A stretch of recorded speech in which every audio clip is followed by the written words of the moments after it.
Opsi pilkada melalui DPRD disahkan sidang paripurna DPR Jumat dini hari. Aksi walkout Demokrat menjadi faktor penyebab unggulnya aksi tersebut.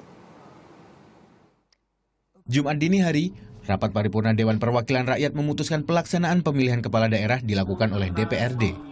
Hal ini diputuskan melalui voting dalam rapat yang dihadiri oleh 361 anggota Dewan.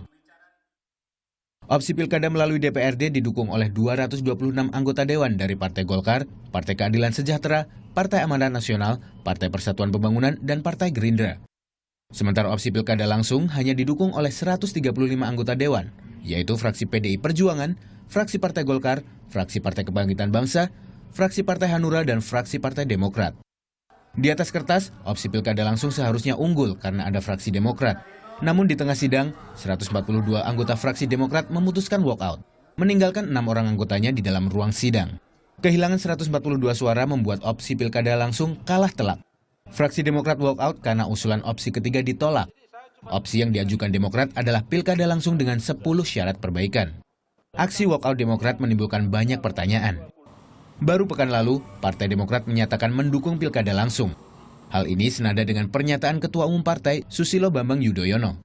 SBY menganggap pilkada langsung merupakan cerminan demokrasi. Kalau kita memang dulu ingin melaksanakan pemilihan secara langsung, ya itulah yang mestinya kita jaga. Tetapi juga tidak boleh, ya sudah itu saja. Ada kok kelemahannya. Itu yang kita perbaiki secara fundamental. Namun pelaku walkout menolak jika dianggap membangkang instruksi Ketua Umum. Bukan begitu, saya sudah menginstruksikan supaya itu bertahan, tapi rupanya di lobi fraksi berkata lain. Yang menarik, tak semua anggota fraksi Demokrat walkout. 6 orang bertahan dan mendukung pilkada langsung. Salah satunya adalah Gede Pasek. Ia menilai walkout justru mencoreng nama partai. Inisiatornya, yang saya lihat di sini kan elit-elitnya ada ketua fraksi, ada ketua harian, ada. Itu harus diperiksa dulu, apakah benar dari Pak SBY atau tidak. Kalau tidak dari Pak SBY, kalau saya jadi Pak SBY, saya pecat itu semua. Karena kasihan daripada suara rakyat lari dari Demokrat, kan lebih baik mereka yang dibersihkan gitu loh. Biar nggak dijadikan politik dagang sapi terus.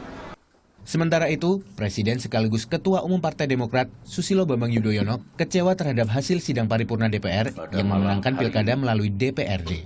Saya kecewa dengan hasil dan proses politik yang ada di DPR RI. Meskipun saya menghormati proses politik itu sebagai seorang Demokrat, tetapi sekali lagi saya kecewa dengan proses maupun hasil yang ada. Meski kecewa, SBY tetap menghormati keputusan DPR. Namun, ia mengaku berat hati untuk menandatangani UU Pilkada.